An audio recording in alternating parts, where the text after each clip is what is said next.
বিজেপিয়ে সদায় তেওঁলোকে চেষ্টা কৰি থাকে যে যমুনামুখ সমষ্টিটো আজমল ডাঙৰীয়াৰ নেতৃত্বত বা তেওঁৰ AIDFৰ দলৰ দখলত থাকক।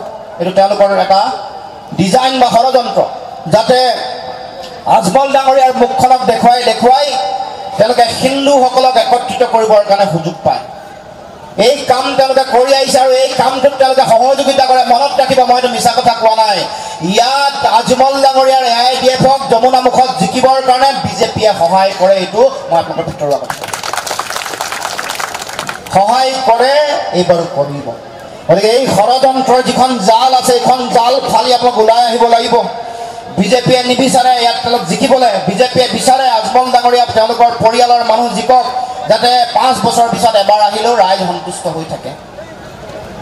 গতিকে ৰাইজ এই গোটেই কথা বতৰাবোৰ আগন্তুক দিনা আপোনালোকে সকলোৱে সেই চিন্তাৰে আগবাঢ়িব লাগিব। গতিকে মই ভাবোঁ যে আগন্তুক দিনত এই চিন্তা চৰ্চাৰে ৰাইজে কাম কাজ কৰিব। ইয়াৰ বহু সমস্যা আছে। বানপানীয়ে ভুঙা কৰা এইটো অঞ্চল, বানপানীৰ পিছত ৰাস্তা ঘাট বেয়া হয়, বান গৰাখহনীয়াত আক্ৰান্ত হৈ মানুহে নিজৰ সৰ্বোচ্চ হেৰুৱাই, নিজৰ ঘৰ বাৰী মাটি ভেটি হেৰুৱাব লগা পৰিৱেশৰ সৃষ্টি হয়। পট্টা দিয়া নাই বহু দিনৰ পৰা।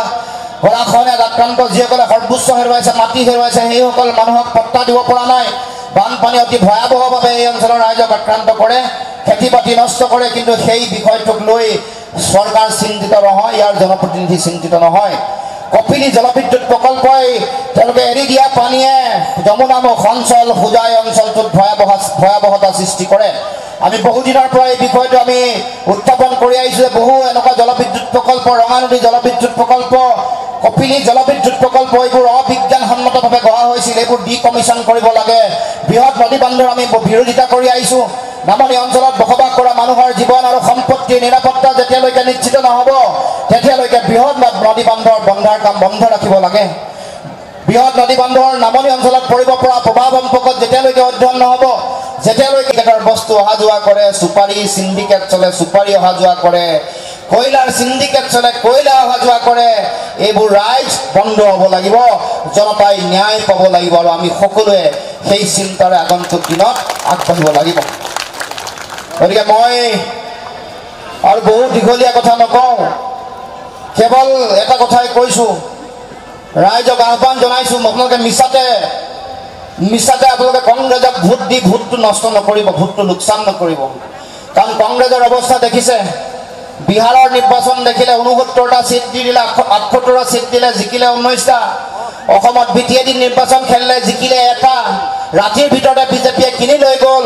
আপোনালোকৰ কাষৰে তিৱা স্বায়ত্তশাসিত পৰিষদৰ নিৰ্বাচন কংগ্ৰেছ খেলিলে, পালে 0। গতিকে অসমতো 21ৰ নিৰ্বাচনত কংগ্ৰেছে কেতিয়াও এই বিজেপিক প্ৰত্যাহ্বান জনাব নোৱাৰে। আৰু AIDF যেতিয়ালৈকে থাকিব, তেতিয়ালৈকে বিজেপি প্ৰাসংগিক হৈ থাকিব। AIDFক দেখুৱাই তেওঁলোকে ধৰ্মীয় সাম্প্ৰদায়িকতাৰ ৰাজনীতি কৰিব। AIDFক ক'ব যে তেওঁলোকে মুছলমান, তেওঁলোকৰ এটা সাম্প্ৰদায়িকতাৰ তেওঁলোকে ৰাজনীতি কৰে। আনফালে তেওঁলোকে হিন্দু এটা ৰাজনীতি কৰিব লাগে বুলি ৰাইজক উচতনি দিব। গতিকে এইখন অসমত যদি হিন্দু মুছলমান এই ধৰণৰ কোনো সাম্প্ৰদায়িকতা নাইকিয়া কৰি যদি অসমত এখন সমন্বয়ৰ সমাজ গঢ়িব লাগে, তেতিয়াহ'লে ৰাইজে জাতীয়তাবাদৰ হাত শক্তিশালী কৰিব লাগিব, অসম জাতীয় পৰিষদৰ ভেটি শক্তিশালী কৰিব লাগিব আৰু সৰ্বকালৰ কাৰণে যিখন অসমত যাতে জাতীয়তাবাদ জীয়াই থাকে তাৰ কাৰণে ব্যৱস্থা গ্ৰহণ কৰিব লাগিব। আমাৰ সপোন এইখন অসমত আমি 5 বছৰ 10 বছৰৰ কাৰণে অসমত জাতীয়তাবাদ প্ৰতিষ্ঠা কৰিব খোজা নাই। আমি বিচাৰিছোঁ এইখন অসমত সৰ্বকালৰ কাৰণে, অনাদি অনন্তকালৰ কাৰণে যাতে এইখন অসমত জাতীয়তাবাদৰ ভেটি শক্তিশালী হয়, য'ত প্ৰতিটো জাতি জনগোষ্ঠীয়ে কাজ আপি দি আমাৰ জাতীয় জীৱনটোক পংগু কৰিব খোজা হৈছে। আমাৰ ভাষা, কৃষ্টি, সংস্কৃতি, আমাৰ ৰাজনৈতিক ভৱিষ্যত, আমাৰ সামাজিক ভৱিষ্যত, আমাৰ জাতীয় অৰ্থনীতি এইবোৰ নাইকিয়া কৰি কুঁৱা কৰিবৰ কাৰণে উঠি পৰি লাগিছে। গতিকে এটা কথা আমি কৈ যাব খুজিছোঁ, আমি অসমৰ জনতাই মনা হওক, সি মুছলমানে হওক, বিদেশীৰ বোজা আমি ল'বলৈ প্ৰস্তুত নহয়। আমি কেতিয়াও সেই বিদেশীৰ বোজা ল'ব নোৱাৰোঁ, এই কথা স্পষ্ট। আৰু ৰাইজ, মই আপোনালোকক কথা দি যাব খুজিছোঁ, এইখন অসমত যদি জাতীয় চৰকাৰ হয়, অসম জাতীয় পৰিষদৰ চৰকাৰ হয়, আমাৰ চৰকাৰ আহিলে অসমত কেতিয়াও বলবৎ হ'বলৈ নিদিয়েও, এই কথা স্পষ্ট।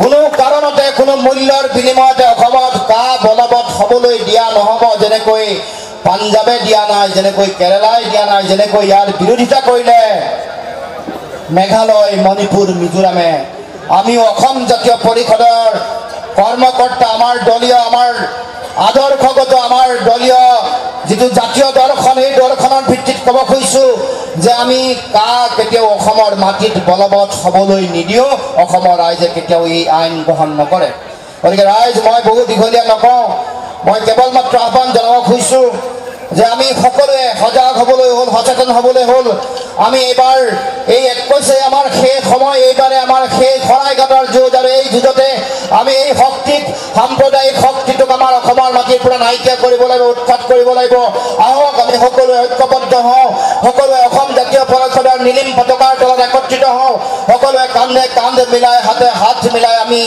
একত্ৰিত হৈ সমাজৰ বৰ ভেটি অসমৰ জাতীয় জীৱনৰ সমন্বয় বৰ ভেটি শক্তিশালী কৰিবৰ কাৰণে সকলোৱে চিন্তা চৰ্চা কৰোঁ সকলোৱে আগবাঢ়ি আহোঁ অসম জাতীয় পৰিষদৰ এই পতাকাৰ তলত আমি সকলো একত্ৰিত হৈ অসম